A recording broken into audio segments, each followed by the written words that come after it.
Welcome, scholars, to this explainer.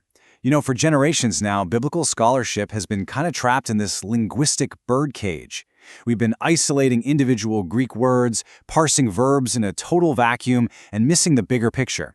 Well, today we're breaking out of that cage. We're shifting away from those traditional, rigid word studies, and we're diving headfirst into a dynamic framework called systemic functional linguistics. This is a rigorous paradigm shift, and it's absolutely crucial because it allows us to actually reconstruct the intended communicative environment of the ancient authors. Let's get right into it. Okay, let's dive into this. The traditional approach treats language like a prescriptive set of rules. It's that cage where we isolate words to find their static meaning, which honestly treats exegesis almost like a dry quality control exercise. But systemic functional linguistics, or SFL, upends this entirely. It views language as a living, breathing resource tree. Under SFL, grammar is fundamentally a system of meaningful choices. Language has the structure it does because of what human beings need it to do for them. So, when a biblical author selects one grammatical form over another, that choice inherently implies meaning. Why? Simply because they deliberately rejected the available alternatives. Here is our roadmap for the explainer today. We'll start with the foundations of SFL, then break down the theoretical framework of metafunctions. From there, we'll explore how authors construct a mental model in the reader's mind, apply this practically to the Greek New Testament, and wrap up with our conclusion. All right, Section 1. Foundations. Let's establish the core philosophy of language that SFL brings to the table, pioneered by M.A.K. Holliday. The absolute bedrock of this methodology is the concept of a social semiotic. Now, this just means language is a functional resource used by humans to make meaning within specific social contexts. You have to think of a text not just as speech written down, but as an artifact. It's an instance of language actively doing work. And because language is a system of choices, the selection of any form is a deliberate social action. It's kind of like choosing to wear a tuxedo versus a swimsuit to a party, right? The choice itself sends a really powerful message about the context before you even open your mouth to speak. Moving right along to Section 2, the theoretical framework. Let's look at the actual architecture of language and how it operates on a functional level. In SFL, every single clause operates on three simultaneous interwoven strands of meaning called metafunctions. First, the ideational metafunction acts as reflection. It construes human experience and correlates to the field of discourse, basically what is actually happening. Second, the interpersonal metafunction acts as action. This one enacts social relationships and correlates to the tenor, which involves the roles and status of the participants involved. And finally, the textual metafunction acts as the enabling function. It organizes the message and correlates to the mode, or the specific role the language is playing in that moment. So, how does this actually translate into specific grammatical systems? Well, think of the ideational metafunction as the building blocks. The author uses transitivity and process types to literally paint a picture of reality, linking ideas logically through parataxis or hypotaxis. Then we have the interpersonal metafunction. Here, the mood block, modality, and appraisal act as the conversational tone. They're used to exchange information and position the audience. And finally, within the textual metafunction, the theme and rhyme system, along with cohesive ties, act as the glue. They give the text its texture, taking what could just be a chaotic jumble of words and turning it into a unified, flowing message. So, the crucial point here is the concept of stratification. The relationship between context and text is beautifully dynamic, and more importantly, it's reversible. The culture and situation are realized downward into semantics, then into lexicogrammar, and finally into the written word. But conversely, we can work backward. In other words, by looking at the objective grammar of the text, we can reverse engineer the exact original social world of the author. It's honestly fascinating. Which brings us to Section 3, constructing the mental model. This is where the cognitive mechanism kicks in, and the theory truly comes alive in the ancient reader's mind.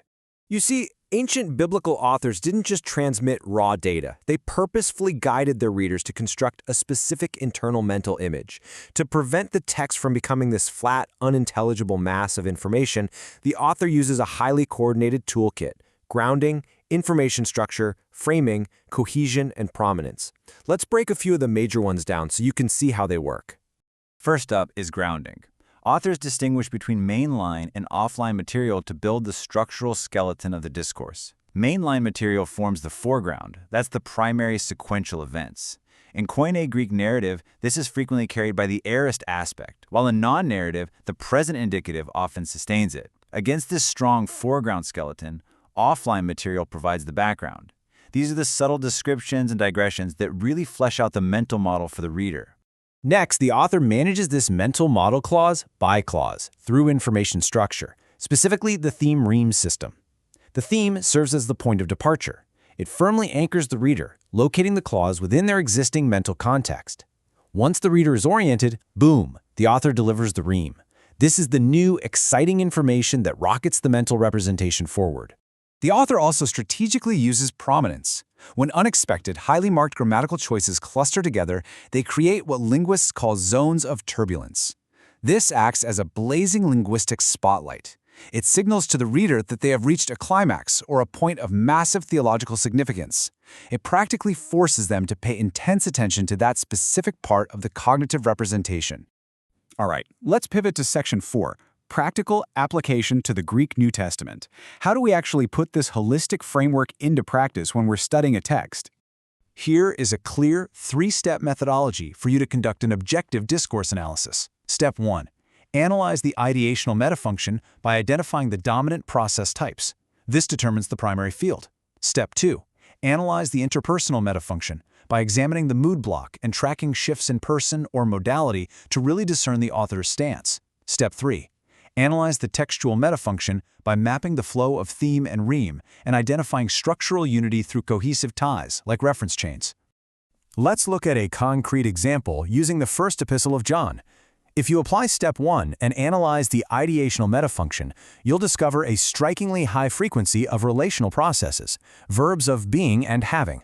This pattern objectively demonstrates that the author's primary field of discourse isn't about relating a sequential narrative. It is completely focused on describing and classifying the spiritual status and reality of the readers. And this brilliantly illustrates the power of integrating verbal aspect with discourse analysis. Take a look at 1 John 1:1. The author chooses the perfect tense form for the verbs concerning hearing and seeing. Under SFL, verbal aspect isn't merely an objective marker of time, it is a subjective semantic choice. Choosing the perfect aspect over the present or aorist here signals heightened proximity.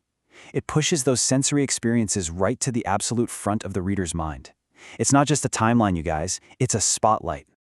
Which brings us to our final section, conclusion.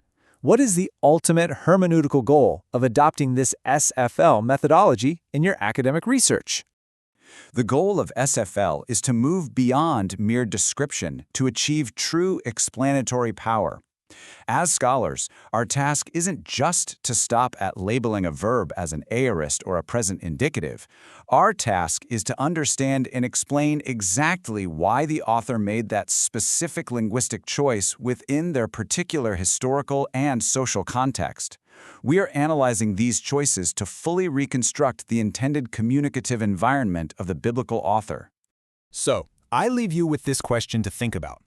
Will you continue to just label dead grammatical forms in isolation, or will you embrace language as a living, breathing system to reconstruct the exact realities intended by the ancient authors?